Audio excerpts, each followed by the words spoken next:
समय और आप लोग बहुत कष्ट करके बैठे हैं। आपने मुझे सुना और तमाम कांग्रेस कमेटी का मैं धन्यवाद करता हूँ।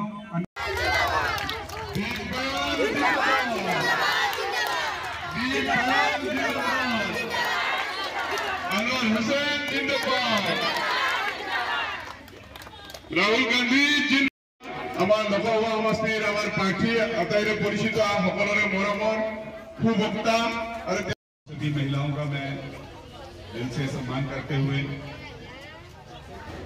आपने यहाँ मौका दिया मुझे बोलने का। हमारी हाजो ब्लॉक कांग्रेस कमेटी, महिला कांग्रेस कमेटी, खास सुल्तानो सबको दिवसा भाषण रखार कारण मैं अनुरोध करूँ।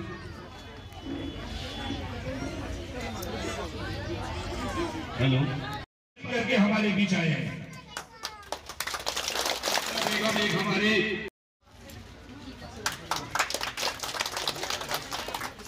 धन्यवाद। परवर्ती कार्यसूचीসমূह चलाई निব। किक बक्सिंगत गोल्ड मेडल আপোনালোকৰ সন্মান, অসমৰ সন্মান, আমাৰ গৌৰৱ, আমাৰ মহিলা শক্তি। মই ধন্যবাদ জ্ঞাপন কৰিছোঁ আৰু আকৌ সকলোকে মই তেখেতৰ কাৰণে সকলোৱে এটা হাত চাপৰি বজাই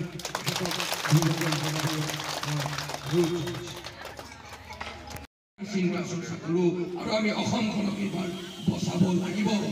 আপোনালোকক অনুৰোধ জনাইছোঁ, আজি মহিলা শক্তি মই বহু কথা ক'বলগীয়া থাকে, আজি বহু দীঘলীয়া দীঘলীয়া আপোনালোকৰ লগত মত বিনিময় অহা দিনত কৰিম।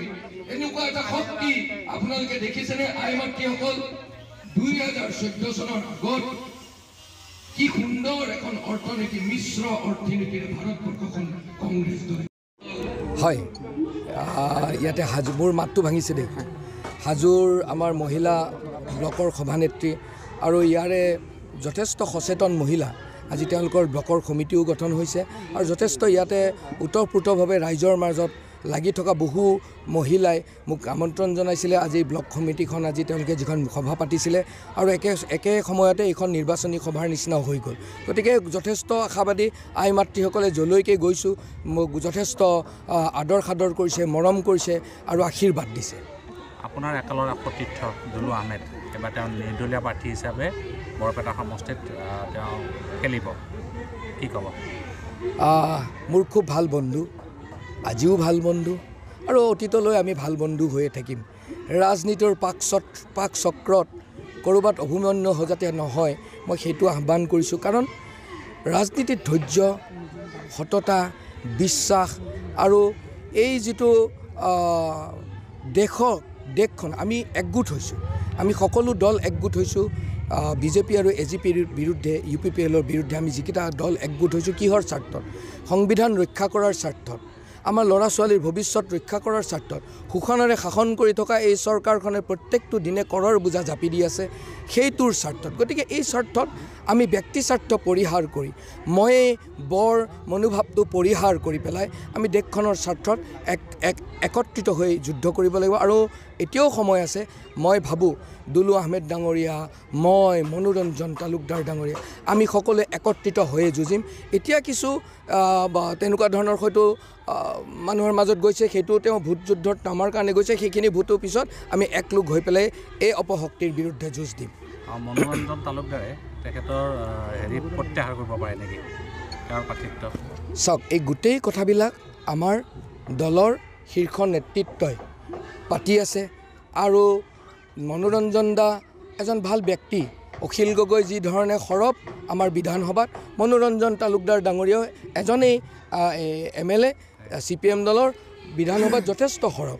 আৰু এই যি বিধানসভাত আমি বিচাৰিছোঁ, এই বিধানসভাত যি সৰব ব্যক্তিত্ব তেওঁলোকৰ, ৰাইজৰ কণ্ঠস্বৰ হৈ ৰাইজৰ যিবোৰ কথা বতৰা আছে সেইবোৰ বিধানসভাত উত্থাপন কৰি চৰকাৰখনক সেইবোৰ কাৰ্যকৰী কৰাৰ কাৰণে প্ৰেছাৰ দিছে। এই কথাবিলাক অনাগত দিনতো হৈ থাকক আৰু আমি বিশ্বাস কৰোঁ এইবাৰ সকলোৱে মিলি যুৱ শক্তিক, আমাৰ মনোৰঞ্জন দাহঁতে বিধানসভাত থাকিব আৰু যুৱ শক্তিক দিল্লীলৈ পঠিয়াই দিব। কিন্তু এই গোটেই কথাবিলাক আকৌ কৈছোঁ, আমি একেলগ হৈ পেলাই মনোৰঞ্জন দা, CPM দল, কংগ্ৰেছ দল, আমি সকলোৱে একগোট হৈ পেলাই এই যুদ্ধত অৱতীৰ্ণ হ'ম। এতিয়াও দিন বাকী আছে, আমি নিশ্চয় একত্ৰিতভাৱে যুঁজ হ'ম। কাৰণ আমি ৰাইজক কথা দিছোঁ। আৰু এটা কথা, ৰাইজৰ ঊৰ্ধত আমাৰ ব্যক্তিগত স্বাৰ্থ নহয়, দেশৰ ঊৰ্ধত আমাৰ ব্যক্তিগত স্বাৰ্থ নহয়, দলটোৰ নীতি নিয়মৰ ঊৰ্ধত আমাৰ ব্যক্তিগত স্বাৰ্থ নহয়। আমি যদি ভাবি লওঁ মই উঠিম, মোক ভোট দিবই, এই কথাবিলাক যদি আমি ভাবোঁ, ৰাইজ হ'ল আমাৰ দাপোন। বাৰে বাৰে কৈছোঁ, ৰাইজ হ'ল আমাৰ দাপোন, ৰাইজে প্ৰত্যক্ষ কৰি আছে।